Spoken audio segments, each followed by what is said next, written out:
The Dollars Seen Differently podcast is produced by CNIB in collaboration with financial experts to provide educational content on financial literacy. The information provided in this podcast is intended for educational purposes only and should not be construed as personal financial advice. The views and opinions expressed in this podcast are those of the individual speakers and do not necessarily reflect the official stance of CNIB. CNIB and its affiliates shall not be held liable for any actions taken by listeners based on the information provided in this podcast. Listeners are solely responsible for their financial decisions and should exercise caution and discretion when implementing any strategies discussed in the podcast.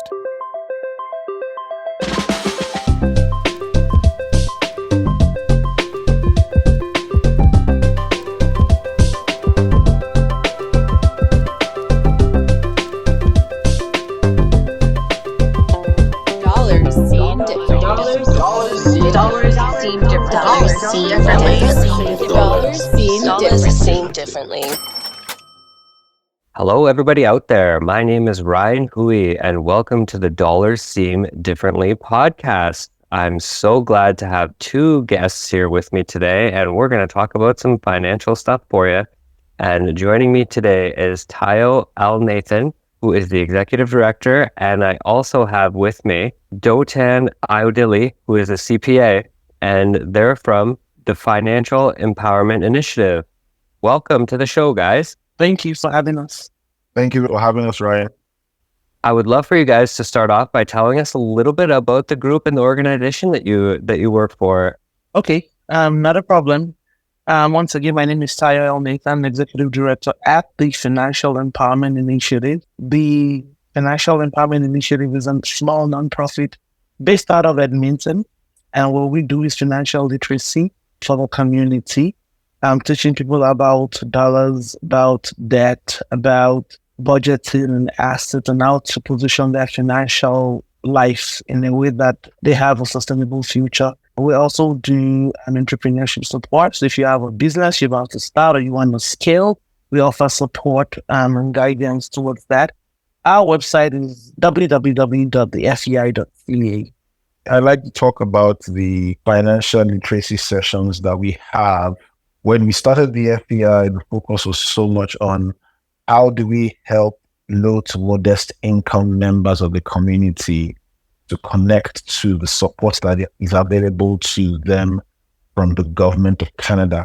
A lot of people seem to find it difficult to make the connection between tax filing and government benefits, whether it's the GST credit or the Canada Child benefits or any other kind of government benefits. There seems to be a disconnect between the need to file your tax returns and access those benefits. So that was where our focus was for the first year or two. More recently, we've started to do a lot more in terms of actually talking about financial literacy beyond the email communications and the correspondences.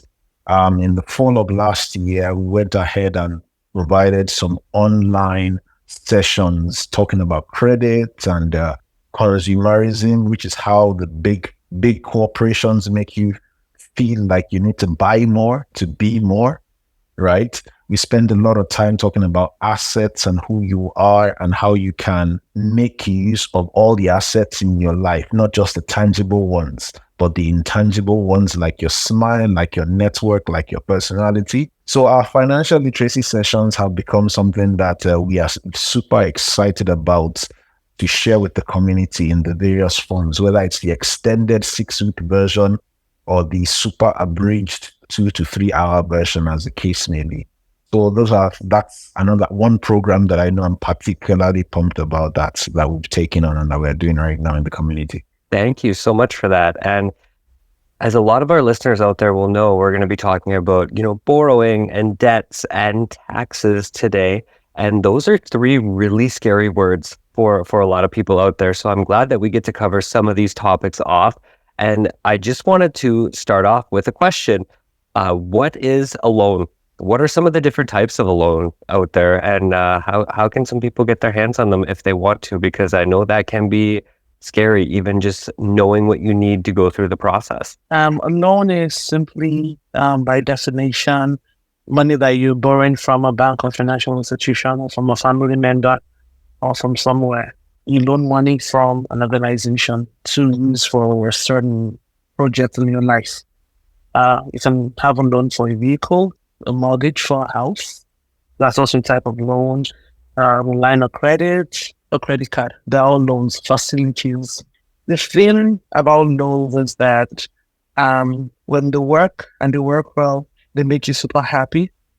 And when they don't work well, they can actually affect every aspect of your life. Is it necessary to live with a loan? Yes. Well, no, is it necessary? You don't necessarily have to have a loan, but our society is based off of loans or credit system or the credit facility, right?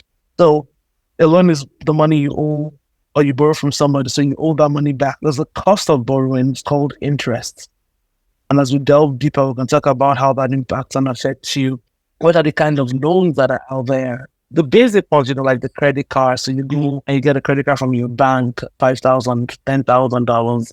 That's a revolving credit. That's what I call a revolving credit. And every month you have to pay it back. And if you don't pay it back, you get charged an interest on it. This is very the basic form I'm discussing. So when you come out of credit card, you have to like a line of credit, right? And that's given to you in $5,000 increments. Once again, that comes from your bank or financial institutions. It's $5,000 each time.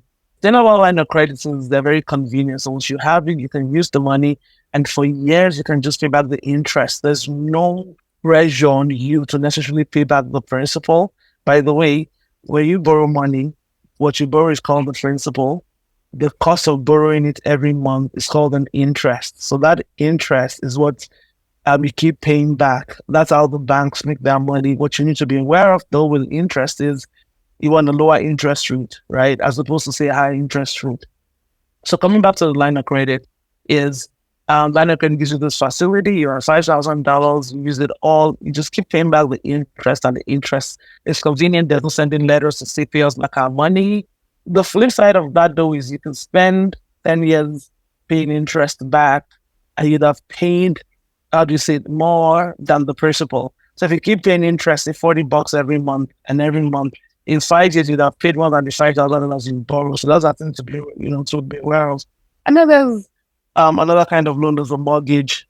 You want to buy a house. Our society is based on the fact that if you want to buy a house, except you are like really, really rich, you put cash down. But if you're not going to put cash down, you have to go to the bank and qualify for what is called a mortgage. And so you go find a house, and then you bring all your financial information to the bank, and then they look at you and say, okay, so I'm going to give you a mortgage for say $350,000. And then they give you a payment plan to pay back every month while you own the house. It's secured, right? So if you, at any point in time when you don't pay back the loan, they can come and take your house and sell it and get back their money. And the credit card is unsecured, right? And so those are the differences. So credit card is not secured.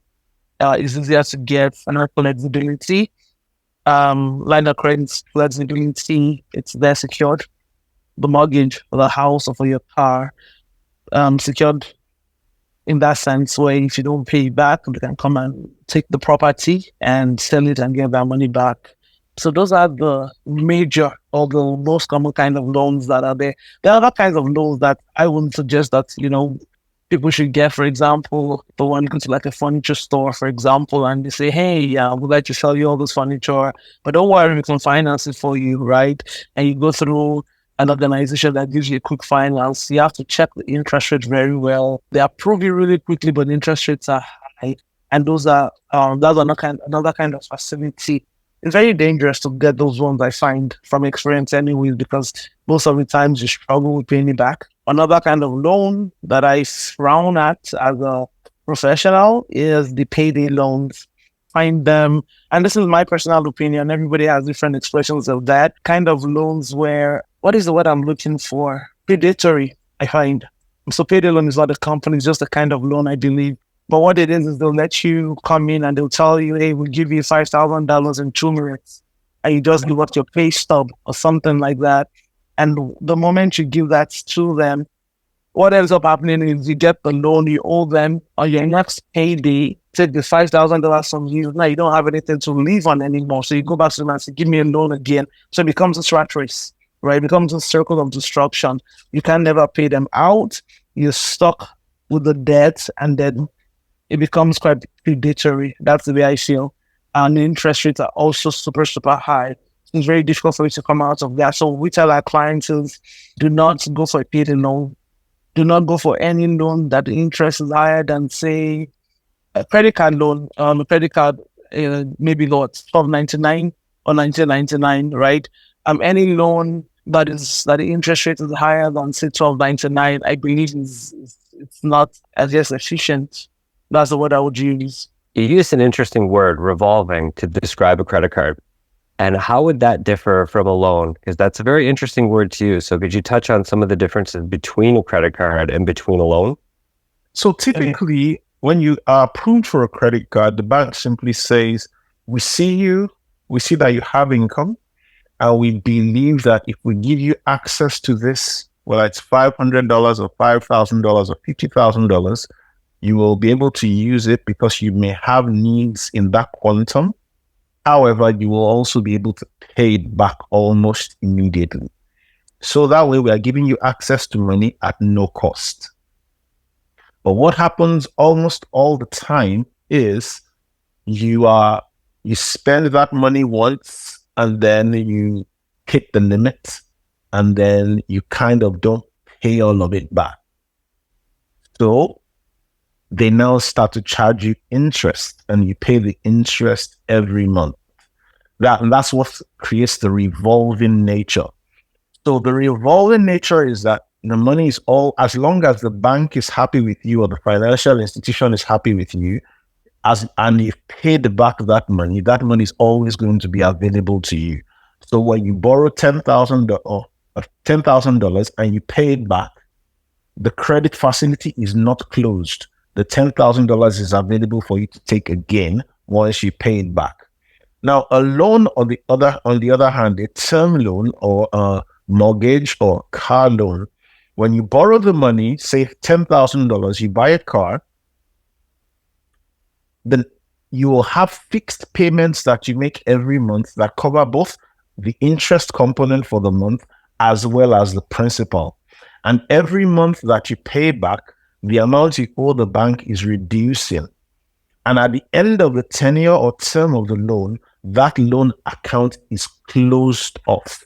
So it's no longer available to you. Any portion of the principal you've paid back on a regular loan is no longer available to you. Whereas on a revolving line, like a credit card or a line of credit or a home equity line of credit, any principal that you pay back becomes available to you to borrow immediately. So that's the revolving nature of the unsecured credit most of the time, as against the loans, whether they are secured or unsecured. I hope I've been able to clarify that for you, Ryan. That's very good information to have, and I know that listeners will really make use of that. With some of the things that we have already discussed, some of the types of loans, some of the ones that maybe aren't so friendly, some of the ones that are really good, you talked about some benefits. Can we touch on some of the dangers of getting a loan? What might someone do if they're in a little bit of trouble with maybe a loan or a credit card or something? Or how do you think they might have got themselves into trouble just with some of the spending or anything like that? There are lots of lenses to look at that. There's the immigrant lens. It's fresh in country, you have no knowledge, you have no idea of what credit to win, so how it operates and how it works. And the bank is giving you a $10,000 credit card, right? I'm coming back to that. Or let's say you're a kid and you just go to the bank and they offer you a $5,000 credit card, and you take it and you have no idea how to do with that. Or you want to go back to school and you can't qualify for any of the student loans or grants out there, and then of course you go and get a loan. There's all sorts of different, or life just happens, right? You find that you're working, but the job is not enough to sustain your bill because, it's just not, and then you rely on your credit card or your debt facility. So there's lots of different lenses on how people get into or what loans or why, but the biggest issue that I've seen is what is called consumerism. consumerism. The idea that buying things is what you should do, and material things will make you happy. And they do. Buying a fresh new toy or buying a this or that really gives you some joy, but to what extent? So the biggest, or to what cost? At what cost? And so the biggest issue we find or we've seen is consumerism. This whole idea that you have access to credit and you think that you can always pay back, right? So coming back to the lenses, as you were some of the people that we've seen, this is from experiences. People come in country, they've come from a society where credit, people cash-based society, and they're here and you go to the bank and the bank gives you welcome to Canada, here, take $5,000 and use. What almost always happens is the credit card is maxed out within the first 6 months. Why? You're in country, you're not settled, you don't have a job, you can't pay back the money, and things are not the way you thought they would be, so you're a little low on cash. You keep spending the credit card. And because you're not working, by the time it's maxed out, you're going to default on the payment. This happens all the time, right? And so lack of financial literacy information, which is what we do, because we see that the biggest issue that people just don't know, and they just assume. And sometimes people need to tell you that it's not sustainable this way. And I want to stop and say, if you look at, I believe it used to be the Scotia or the CIBC credit card statement, they will tell you if you pay minimum payments on a $2,000 credit card limit, it's going to take you 10 years to pay off that debt. So if your balance on your credit card is $2,000 and you just pay the minimum limit, just the minimum payment each time, it's going to take you 10 years. I think they still put it on their statements. And the first time I saw that was shocking. They don't do that, right? Because they know if you keep paying the minimum payments, you're not going to ever get out of that debt.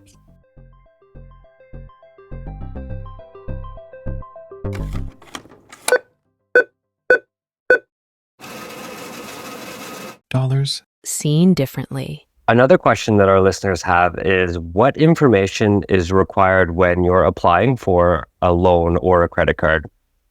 That's something that people ask about all the time. Now, before you go trying to get any kind of credit, I believe the first thing that you need to be able, the first question you need to be able to answer is, am I making any money? Do I have any income? Any financial institution that will borrow you money wants to borrow you money because they believe that borrowing you money is good business for them. And that means two things. Number one, you'll be able to pay back the interest, which is their own income on lending you the money. And then number two, you'll be able to, at some point, based on a basis that they find satisfactory, you will also be able to pay back the money that they lend to you. So typically, when you want to go borrow money, the first question is, do you have any income? The next question is, do you have a good history of paying back money that you borrow? North America is excellent. We have entire corporations set up to track how you pay back money. So you have Equifax, you have TransUnion, there's Credit Karma, there's a whole bunch of companies out there that basically have a digital record of every bill that you get and how you pay it back, whether you pay it back in 2 days, in 2 weeks, in 2 months or 2 years, or you don't pay back at all. Now, using that information, you're allocated a score, and that score basically plays a huge part in how lenders see you.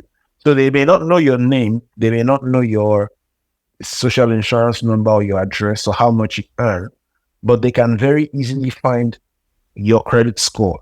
And with your credit score, they can decide whether they want to even talk to you or take an appointment with you or not. So being able to pay back all your bills, whether it's your cell phone bill, and these are the ones that get people into trouble real quick, your cell phone bill, any credit cards that you have in your name, your utilities, all of those things count towards your credit score. And those are the things that determine, and that's basically one of the primary parameters that financial institutions consider when they're making a decision to lend to you or not. That and whether you have an income. So those are the basic fundamentals, and they quite a number of other things, but those two must always be in place for you to be able to get into a lending conversation. We hear a lot about credit scores, and it's a series of numbers based on a lot of things that you just mentioned. Can you tell us maybe what a good credit score is, what a bad credit score is, and in general, what a credit score is, and what does it mean? Fantastic question, Ryan. Thanks for asking that.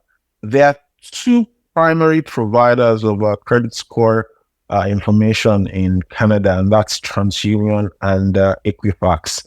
TransUnion is typically more available because most banks have them plugged into their online banking platform. I know that if you have a bank with RBC and you sign into your online banking using a computer, you'll be able to see your TransUnion credit score. And I use Scotiabank, so I know that you can access TransUnion information through the Scotiabank online banking app on any device. That's my own personal experience.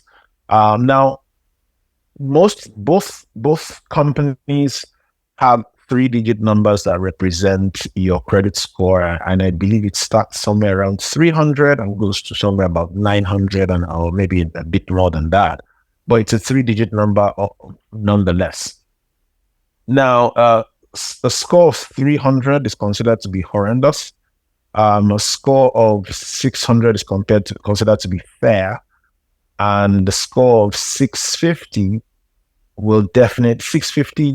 on Equifax will definitely get you a mortgage. That's certain, right? If your score is 700 and above, then you're considered to be very good with managing your personal finances. Everybody wants to lend you money because, as far as they're concerned, you handle yourself well when it comes to money. So those are the bands that I have seen in my own personal experience. Now, one thing I can say is that between TransUnion and Equifax, there's always a difference. And consistently, I have seen Equifax to be more stringent, more punitive, if I can put it that way. So you'd more likely get dinged quicker when you have a mishap on your Equifax than your TransUnion. Your TransUnion is more lenient. That has been my experience, right? So as far as the credit score is concerned, where do you look? Check your online banking. Most likely you have the TransUnion service available there. If you are not convinced or you're about to get into a mortgage lending situation, pay $20 a month to Equifax and get access to the full report. You will see all the credits that they've recorded, and the status, whether it's in open, whether it's closed, whether it's in good standing, whether they are whether you defaulted. You'd see all of that information, and then you'll be able to see the kind of things that you can also do to improve your credit score. You will also be able to see when your credit score changed and why. So, for example, every time there's a hard request for your credit information, that causes your credit score to take a dip. So you want to be making credit requests mostly when you're certain of why you want the credit, and the fact that you'll most likely get the credit. If you are not certain, then use your TransUnion and just gauge that within the free information that you have access to. That allows you to plan. That allows you to decide, okay, I need to pay this down quicker because I want to get this particular result. So, like we said, the credit score is it's not the end all and be all, but it's a huge chunk of the credit assessment process. A credit score of 600 or less puts you in jeopardy. A credit score of 700 or more makes you somebody that everybody wants to lend to. So those are the bright lights and the high levels as far as credit score is concerned.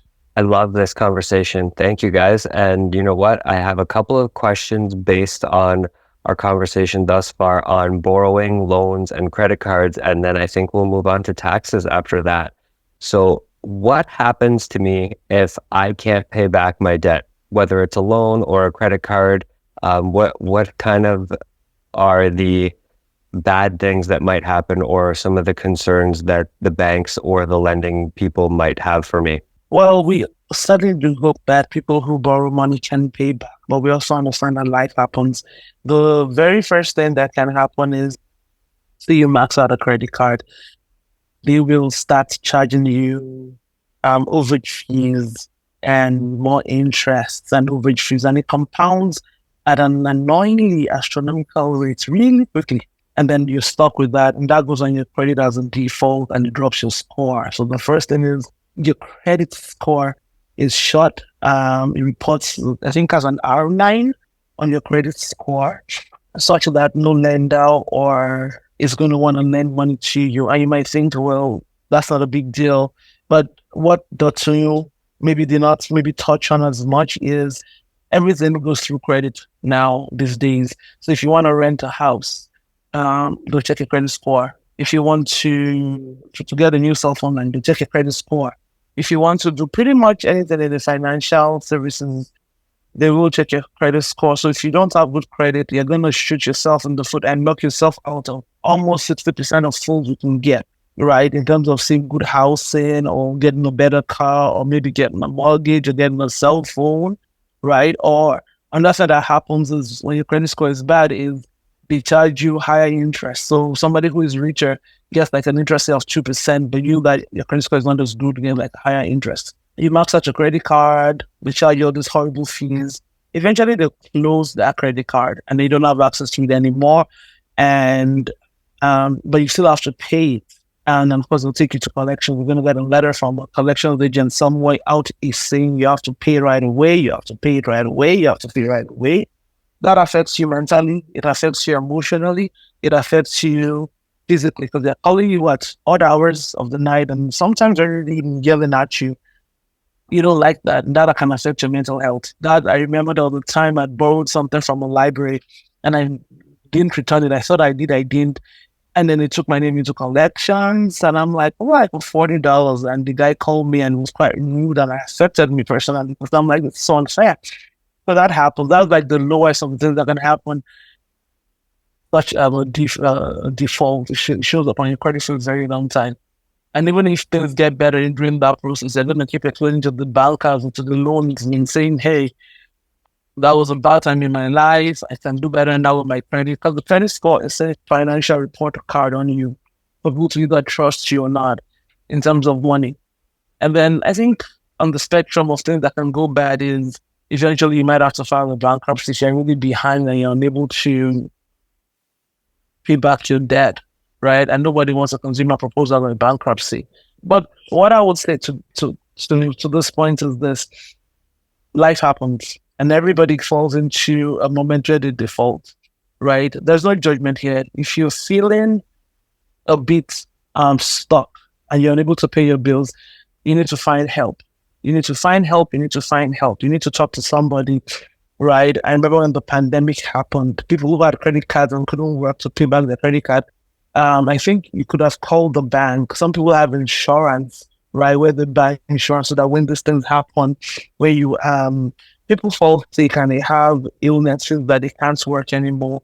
So the first thing to do is, first of all, even plan for maybe the debt in terms of having insurance, right? Sometimes they go buy a car, a house, and say you want a mortgage insurance because they know that life can happen. You can get diagnosed with a bad illness and you can't work, right? So that you don't leave the debt on your family. It's important that you get insurance, right?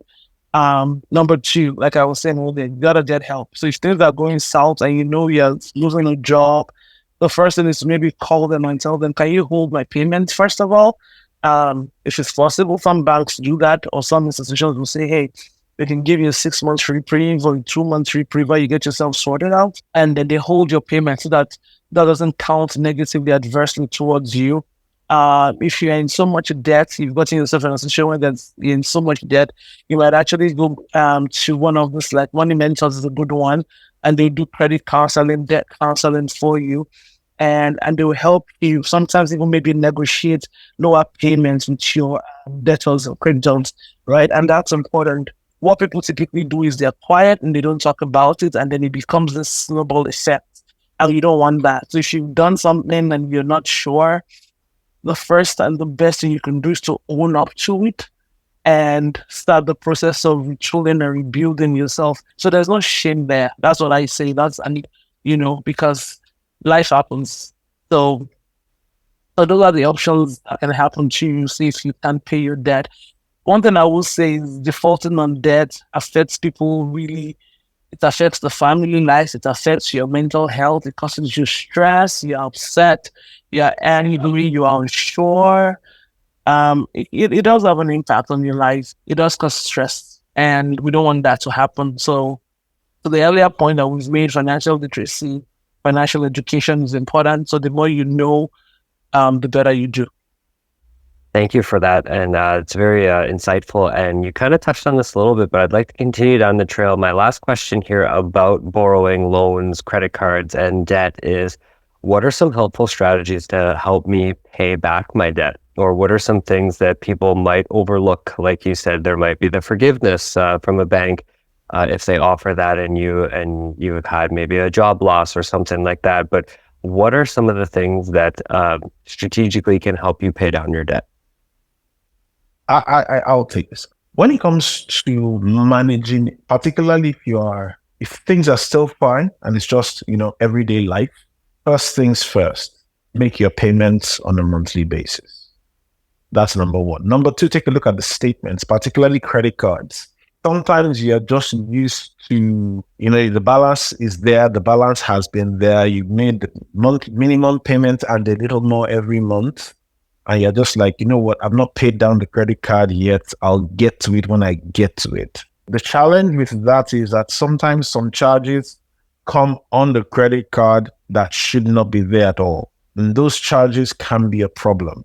So whether you've paid down the credit card or not, check the statement on a monthly basis, just in case there are charges there that should not be there, whether you incurred them or those came inadvertently through some situation in your life. When you're aware of that, you're able to keep costs that shouldn't be there out of there, because guess what? Every dollar that you spend on that credit card comes with additional cost of between 11 and 30 cents, depending on the interest rate, right? Number one, make the payments. Number two, check your statements. Number three, if you're finding yourself in a difficult situation, like Tayo said earlier, call the lender and indicate clearly, hey, I lost my job. Is there anything on this loan, whether some insurance that comes complimentary that would pay down the loan because of my situation? Or can you defer the payments? Can you hold taking the payments for some time? Can you give me a break on repaying pending when I get a job? Or something that makes my life easier so that I'm not going down the route of bankruptcy and losing the assets and losing, my credit status. Having a conversation with the lender is always more beneficial than waiting for the credit to go to default and go into collections, and it only gets worse from there. Now, if you're in that situation where you're already in collections, then you want to be talking to your agent to say, hey, this is when the money is coming. And if the money is going to be late, talk to them and say, hey, the money is going to be late and this is the reason why. It's always better to talk than to hide. When you hide, it gets worse. When you talk and have the conversation and engage, the lender is more likely to be considerate of your situation if you have not waited until it is too late.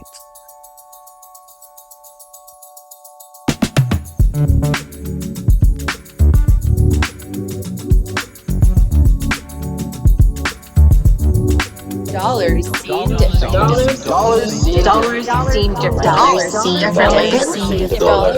Dollars seem differently. Thank you guys so much for talking about all this borrowing and debts and how to repay and what should we do and some things that a lot of folks might not know out there. But another scary word for people is taxes.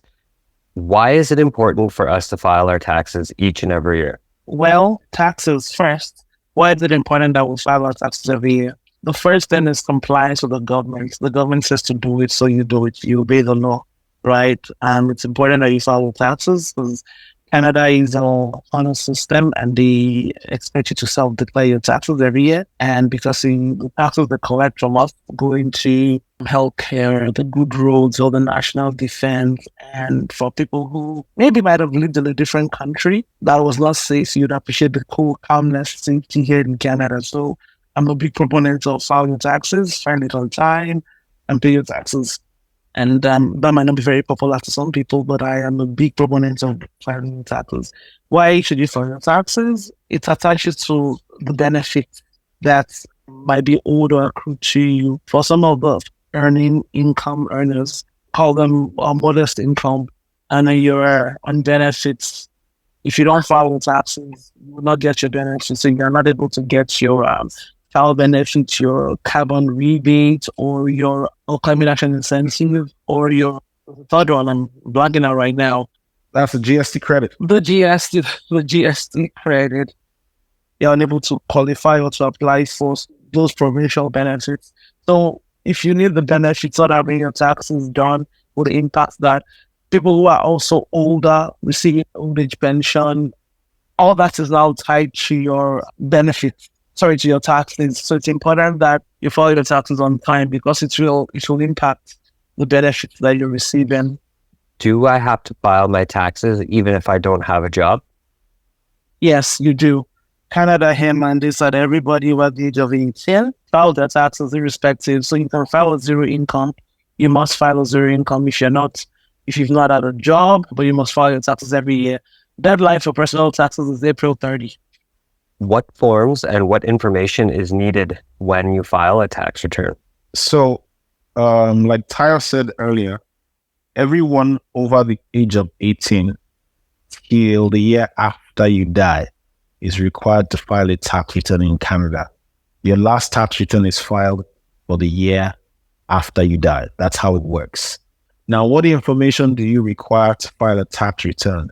Your name, your SIN number, your date of birth, critical to identifying who you are, your address for identifying where to send the check if you are getting a check, or for identifying where to send a notice to pay if you are owing the government. In addition to that, it's going to be any income or expense information that you have. So say, for example, you work a job, your employer has given you a T4, the CRA wants to see that T4. And then if you're making any credits or deductions, say you've contributed to your RSPs, or you bought a house as a first-time home buyer, or you borrowed money from your RSP to go back to school, meaning you're benefiting from the lifelong learning plan, or you made a charitable donation to a registered charity in Canada. All those are potential credits or deductions that will affect your final tax bill. Those are all relevant information as far as filing your taxes are concerned. But I think the critical thing I want to draw attention to here is whether you have income or not, filing your tax return ensures that the government knows who you are, they know where you are, and they are able to provide support for you. The taxes being paid provide for all of us. And as long as we are all filing our tax returns, it's easy for the government to say, okay, you are paying your fair share of the taxes, and then we're able to provide the support that you need right back to you. So that feedback loop of information and support is a critical mechanism through which the government is able to keep the economy going. And what would happen if I didn't file my taxes? Your benefits will stop. That's how you will know. The benefit checks just stop coming. No more CCB, no more GST credit, no more Canada carbon rebate. All that stuff just dries right out. Now, if you are more than modest income, if you earn a good check, you're eventually, probably at the second year, going to get a notice from the CRA saying, hi, we haven't seen your tax returns for the last year. They won't tell you about the most recent one. They'll tell you about the one that's further down the road, right? And then they'll give you a year or two. And if you still don't respond, then most likely they're going to send a letter to your employer saying that your check should be sent to the CRA on an ongoing basis. And then your bank account is going to be locked up. So you won't be able to pay your bills. You won't be able to do have access to any of your personal financial information. They will not take the money from your bank. You just will not be able to transact with any financial services institution in Canada. And that can be pretty frustrating. So no, you do not want that to happen to you. That sounds like it can be pretty serious if you let it get that far. Yes, and also if you owe personal taxes, then it accrues the charges and penalties also, right? So if you don't have then owe money, just go ahead and either file or pay some installments or save that money aside. And if you think you're not going to owe any money, then maybe it's not that big of a push, but your benefits do stop. And even though right now the government hasn't really, I'm not aware of any major penalties for if you don't owe money. So the government, I'm understanding now that they're changing things around right now, and where they once again shut down your benefits. Definitely, you don't get them, but they're pushing everybody now. They're doing that before it wasn't that way, so now they're making sure that all the benefits you could receive is tied to your tax filing, and they're also pushing everybody to register for direct deposits, right? So they don't want to send any more checks out to you, so they want you to handle it all payments through direct deposits to cut down on the people who break into mailboxes and cash your check without your knowledge, things like that. Taxes are very important. And where can I go if I require some help preparing my taxes, or where can I get more information about taxes? The very first place I would go to is the CRE website. The first place, the CRE. And if you need help with your taxes, bring the tax civil. There are lots and lots of community free tax clinics you can go to, and you'll find a volunteer that can most likely help you answer your question. Some people are just really scared and nervous about taxes. They don't know what is what and how to do that. So that's probably the first place I would go to as a person. And there are pretty great services actually out there where people actually are committed and they really do want to help.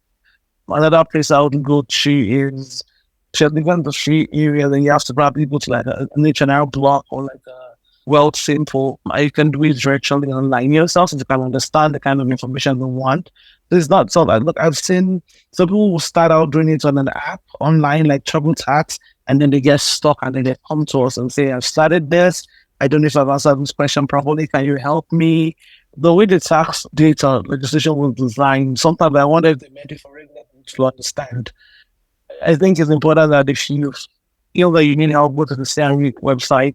If you're on a free tax clinic, just Google CVITP tax clinic, and then you find the closest one. Some of them are open all year round. You can just call the number, and then they'll help you out with information that you may need. If you earn a bit more than modest income, then you'll have to go to chartered accountant and have it, or H&R Block, have your taxes filed. I love how passionate both of you are about financial literacy. This has been wonderful. Do you guys have any final things on our topics that we might have missed, or maybe that you wanted our audience to listen to again before we close up and end the episode? I'll take a quick jump at this before I let Tayo close it out. I'll say this. There's nothing in life that's certain outside of death and taxes. Everything else may be optional for everybody, but as long as you live in North America, death is a human thing. Taxes is tied to your jurisdiction. So the more you're aware you are, the more information you have, the more you can utilize that information to your benefit. So irrespective of how much you earn, it makes sense to know, for you to know what is happening to you as far as your taxes are concerned. Tyre? I think you took the words right out of my mouth. I think the more knowledge you have, the better for you. If I had any closing thoughts, is that some people, and once again, from experience, there are people who are married for 20 years, 30 years, and the one spouse was the one in charge of the money and all the financial filings and all the passwords and all the computers and all that. And then the one person, becomes seriously incapacitated or maybe even dead. And then the one person, the other spouse is literally died because they have no idea what anything is and how anything is. I would say that the best thing you can do for yourself is at the minimum, begin the process of understanding your financial situation if you don't, right? So understand how much you pay on credit, understand how much you spend on food, understand how much taxes, understand a lot of this thing. Just have an idea, plan your taxes, right? Plan your debt. If you're in any kind of a situation, reach out, seek help. You don't know what is out there until you find it, but not talking about it and being silent is the worst possible thing you could do for yourself. Nobody's judging you. Honestly, nobody cares. So you're gonna suffer in silence, or you're gonna go out there and gonna go try and help for yourself. And there is a whole community of help available if you need it. And that is, I believe, all I have to say. So I want to thank you, Ryan, and I want to thank you, Dave and Sean, for this has been a good experience for us, a great experience for us. And we love collaboration. We like to collaborate and help and share the news. So this is good. This is really good. So we are thankful for the opportunity. I hope that people who have listened and, if anything, at the minimum, listened and gotten up, are sure that financial literacy, even though it's a buzzword sometimes, is actually quite important for your life. And what people take that seriously and do something about their financial knowledge, be it having a budget, or be it increasing your earning capacity, or be it having your debt or planning your taxes. So maybe maximize on a refund. If you have questions about that or comments or concerns, you can certainly reach out to us at the FEI.ca or any other financial reputable body that can provide you this information. Our goal is for a wholesome community, and I hope that with this information that happens. Once again, thank you. We're very grateful. Teo and Doten, thank you so much for this opportunity to come on the Dollar Seen Differently podcast. Love chatting with you guys. I have personally learned so much, and I know our audience has as well. And can you repeat that website one more time if people are looking to reach out and get a hold of you guys? Yes, it is www.thefei.ca. So THE Financial Empowerment Initiative.ca. THEFEI.ca, the Financial Empowerment Initiative.ca. Thank you both once again. It's been wonderful. Thank you very much. This was fun. Dollars seen differently. This is the Dollar Seen Differently podcast, and we are cashing out. I'm your host, Ryan Hui. Very special thank you to all of our guests. This episode was produced by the CNIB Financial Literacy Working Group. David Stinson is our associate producer, with additional production assistance from Sean Roman and Blair Stainton. It was edited by Sean Roman and engineered by the team at CNIB Beyond Print. Sean Roman provided our theme music, used under Creative Commons Fair License 4.0. Special thank you to the CNIB Idea team. For more information on CNIB, please visit our website at www.cnib.ca.